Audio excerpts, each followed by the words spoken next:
Swayam Prabha. Digital India. Educated India.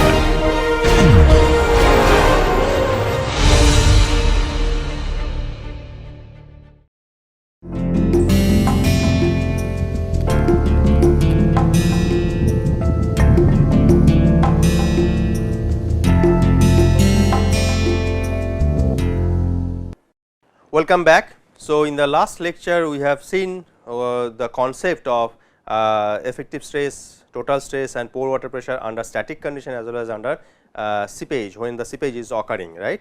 So, under that situation also we have discussed or we have derived the different stress components, and we have seen that there may be a possibility, okay, when you get the limiting condition when the effective stress is becoming simply 0, and for that you will be getting some critical hydraulic gradient, right. So, I mean for any kind of hydraulic structure or hydraulic design, you should avoid this critical hydraulic gradient, otherwise what will happen, the soil will lose its effective strength or the effective stress or the actual say grain to grain contacts, and then basically you will be having the problem of boiling, right, or the quick condition. So, now we will be seeing that how we can find out the seepage force. Now, the effect of seepage is to increase or decrease the effective stress at a point in a layer of soil, as already we have seen that if you consider the upward flow, the effective stress was decreasing. If you consider the downward flow, effective stress will be increasing. So, based on the seepage direction, basically you will be getting enhancement or reduction in the effective stress. Now, with no seepage, that means under static condition, the effective stress at a depth z measured from the surface of the soil layer is equal to z into gamma prime. It is as simple as that. Already we have seen in the last lecture that the effective stress at any depth z under static condition, say the no seepage is happening really. So, in that situation your effective stress will be z into gamma prime. Thus, the effective force on an area, on any cross sectional area, say A. So, the P1 prime will be nothing but z into gamma prime, that is the effective stress multiplied by the area on which the effective stress is acting. So, that will give me the effective force under no seepage condition. So, that can be seen from this figure, that can be elaborated or I mean say explained through this figure. Say if you do not have any seepage, right. So, under static condition your effective stress on any area, say on any area. So, total volume of the soil is say z into A. So, on any area A is nothing but this is the force happening on this area. So, that is z into gamma prime into A, right. Now, if you consider the upward seepage, at that time what is happening, effective stress is getting reduced by some amount due to the seepage force, right. So, that is nothing but z into gamma prime into A minus I z into gamma w into A. So, that is the seepage force which is causing the reduction in the effective force, right, or the actual force. So, that can be divided or that can be separated or that can be decomposed basically in two components. One is the force when no seepage was happening. So, z into gamma prime into A plus some upward force which is caused by the seepage force, that is nothing but I z into gamma w into A, and then if you add them together algebraically, then you will be actually getting this condition, right. So, basically if there is an upward seepage in the vertical direction, the effective force on an area A at a depth z can be given by this, already we have seen it just now, we have explained that figure and we have seen it, right. Therefore, the decrease in the total force due to seepage is P1 prime minus P2 prime. So, P1 prime was the force under no seepage condition, under static condition, and P2 prime is the force when the seepage is really happening, really occurring in the upward direction. So, P1 prime minus P2 prime is nothing but I z into gamma w into A. So, this much is the decrease, this much is the force which is getting directed from the actual effective force, right. So, the volume of soil contributing to the effective force is z into A, because z is the depth and A is the cross section area. So, that much of volume is participating or the contributing to this effective force. Therefore, the seepage force per unit volume will be P1 minus P1 prime minus P2 prime by Z into A, that is the volume. So, that comes as I into gamma W. So, that is the force, that is the seepage force per unit volume of the soil. The force per unit volume I gamma W acts in the upward direction, that is in the direction of flow.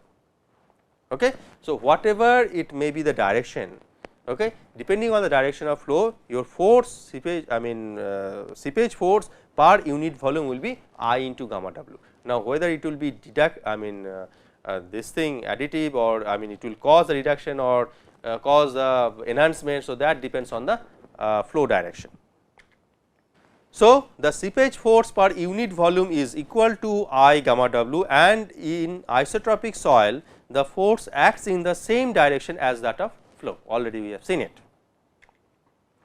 This statement is true for flow in any direction, right. Flow nets can be used to find the hydraulic gradient at any point, and thus the seepage force. So, that means basically what you are getting, you know how to, already we have seen that you can construct the flow net, okay, by using equipotential lines and flow lines, and then from each and every point you can find out the hydraulic gradient. Once you know the hydraulic gradient, then basically you multiply the hydraulic gradient with gamma W, that will give you the seepage force at that particular location or that particular point. So, if you know the seepage force, then at each and every point you can find, if you know the total stress, you can find out the effective stress under seepage condition. Okay. This concept of seepage force can be used to obtain the factor of safety against heave, okay, on downstream side of a hydraulic structure. Now, what is heave? Let us see that thing, and let us find out how to find out that kind of factor of safety.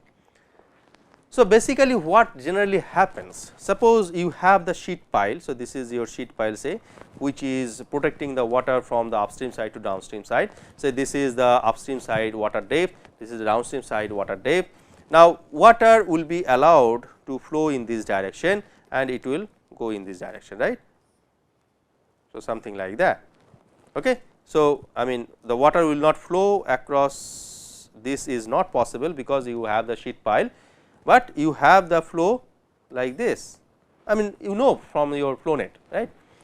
Now, you may have the situation when this soil which is very near to the sheet pile, this block of soil, basically heaving will occur at that location. Okay. That rectangular element can be taken out and can be enlarged, blown up, and it can be seen that, so, D is the total depth of that block, which is nothing but the depth of amendment of the sheet pile, and then W prime is the weight of the heave zone. That is actually heave zone. Now, why it is heave zone, we will come to that point later on.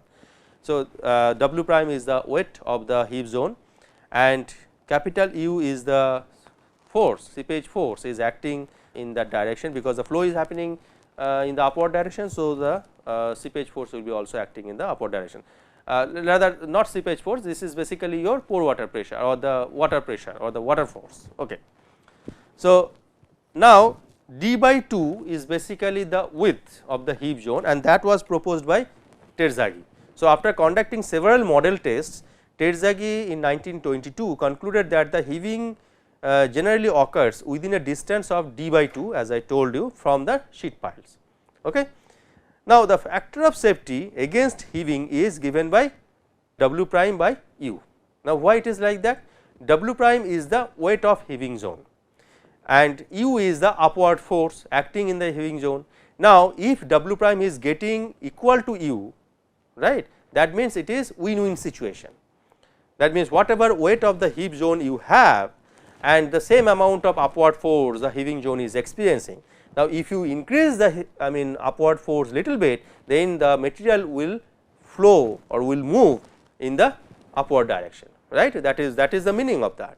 So, your factor of safety should be more than 1, so that your weight of the material, okay, weight of the heaving zone should be more than the upward force which is acting on the heaving zone. So, W prime is nothing but the submerged weight of soil in the heave zone. Now, W prime is given by d into d by 2 into gamma saturated by gamma W, that is nothing but the gamma submerged. So, 0.5 d square gamma prime is nothing but the weight of the heaving zone, okay, whereas the U, that is the uplift force caused by seepage, right. So, that is equal to soil volume multiplied by the seepage force. Already we have seen in the just I mean previous to that, that I into gamma W is nothing but the seepage force. So, that if you multiply that thing with the soil volume, you will be getting the total force. So, this uplift force is nothing but the soil volume into I average, that is the average hydraulic gradient at the bottom of the block of soil, that is the heave zone, into gamma W, right. So, that comes to 0.5 d square into IAV into gamma W. Therefore, factor of safety is nothing but W prime by U, which gives me gamma prime by IAV into gamma W. Okay. So, that is your factor of safety. Now, coming to a new concept. So, this we have seen that heaving zone basically you will be having some heave, right. So, now basically there will be always some tendency when the weight of the heaving zone will be lesser than the upward or the uplift force generated by the seepage. Now, under that situation what will happen? Soil will try to move in the upward direction. Now, if you want to arrest that condition, you need to put some filter, and the filter will allow the water to pass through, but it will not allow the soil particles to move inside or pass through the filter material, right. So, that is the actual say function of the filter. Now, we are going to discuss about that filter condition. In practice, a minimum factor of safety of about 4 to 5 is required for the safety of the structure in the heaving zone, right. Whatever factor of safety you just calculated. So, minimum 4 to 5 factor of safety is required in the practice, okay, for any kind of structure, hydraulic structure. Now, one way to increase factor of safety against heave is to use a filter in the downstream side. Now, we will see that how we can find out, or how we can get extra factor of safety. Now, this is a typical picture which will show the placement or show the filter details, right. So, suppose this is your heaving zone, okay. So, this is your heaving zone.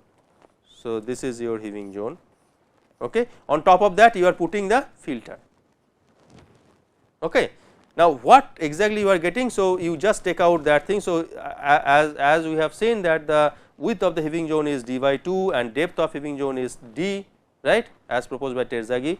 Now, we are putting some filter material. So, this is your filter material, on top of that say of depth d1, and the weight of the filter bed is Wf prime and weight of the heaving zone is W prime, and this is the upward seepage force acting on this whole assembly. Now, a filter, what is a filter basically? As I told you, a filter is a granular material with openings small enough to prevent the movement of the soil particles upon which it is placed, and at the same time it is pervious enough to offer little resistance to seepage through it. So, that means it will allow the water to pass through, but it will not allow the soil grains to pass through or pass across the material. Okay. So, that is the function of the filter. Now, the submerged weight of the soil as well as filter in the heave zone is W prime plus Wf prime. Already we have seen is W prime is the weight of the heave zone and the Wf prime is nothing but the weight of the filter bed. So, W prime can be calculated like that, d into d by 2, that is the total volume, okay, because we are considering the unit length along the normal to the board or normal to the plane.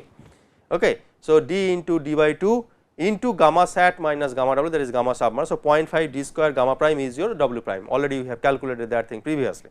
Now, Wf prime is nothing but the weight of the filter bed. So, that is the volume of the filter bed is d1 into 0.5 d into 1 of course. So, that comes to the normal to the plane. So, into gamma f prime. So, gamma f prime is nothing but the effective unit weight of the filter. Okay. So, that comes to 0.5 into d1 into d into gamma f prime. Now, the uplifting force caused by the seepage is given by the same, already we have seen 0.5 gamma 0.5 d square I a v into gamma w. Therefore, factor of safety will be nothing but w prime plus w f prime divided by u, which comes to gamma prime plus d by d1 by d into gamma f prime by I a v into gamma w. Now, if you recall, without the filter material, this was your expression of factor of safety. Now, this is the additional part which you are getting due to the use of your filter. So, that means your numerator of the factor of safety is getting enhanced by application of filter, which will eventually cause or which will eventually increase the factor of safety. So, in that way basically you can use filter to increase or to enhance the factor of safety. Now, the selection of filter material. So, basically how you can select the filter material. Okay. So, the main criteria is that the soil is to be protected.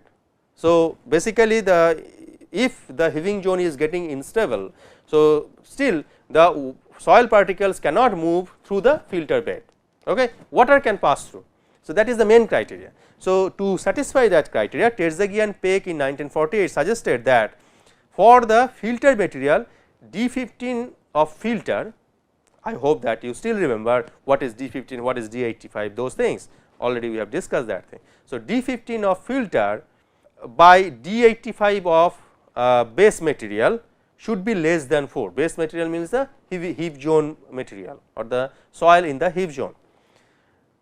And the second criteria is that D15 filter divided by D15 base material should be greater than 4. Okay. So, these two ratios must be satisfied.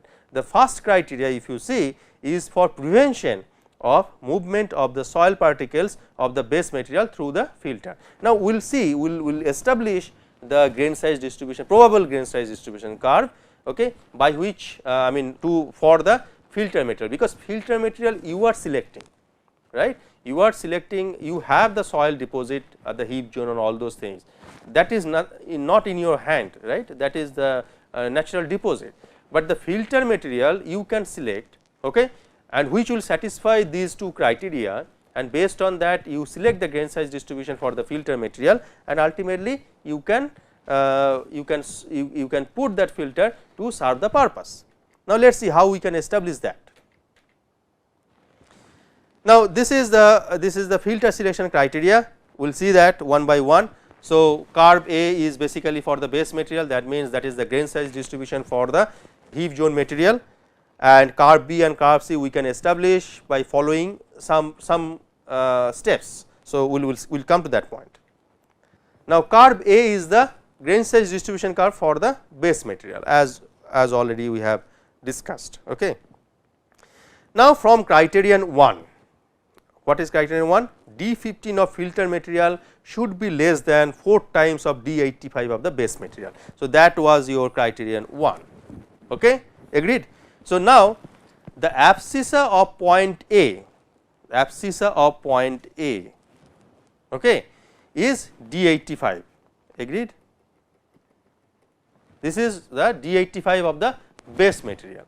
So, the magnitude of 4 times D85 base material can be calculated, and point B, capital B, whose abscissa is 4 times of D85 B can be plotted. So, this point B, okay, this is the point which is 4 times of D85 base material, and we can locate one point B, okay, which will be corresponding to 4 times D85 whose abscissa is 4 times of D85 B.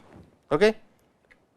Now, similarly from criterion 2, so criterion 2 says D15 of filter should be greater than 4 times of D15 of base material.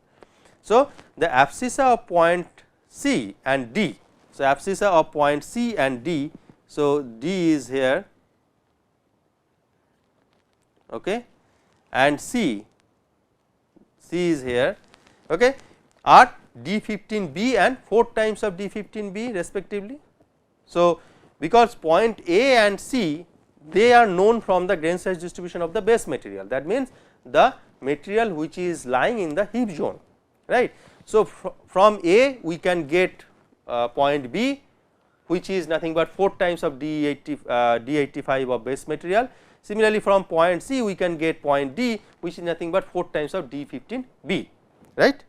So, we can establish 2 points B and D by following 4 times rule. Now, the curves small b and small c are drawn, okay, which are geometrically similar, same as the base material or the grain size distribution for the base material, that is curve A, and are within the limits of points B and D. Okay. So, we can obtain curve C and curve B, which will be within the point capital B and capital D, which has been established. Okay.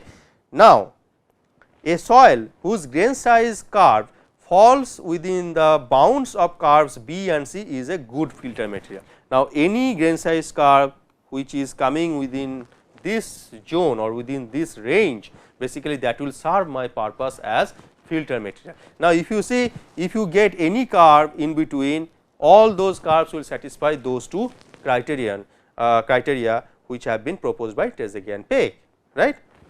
Okay. So, I will stop here today. So, in the next class we will take the capillary rise and other issues, okay, which will be based on the seepage criteria, and then we will conclude this chapter, and then we will take some numerical problems.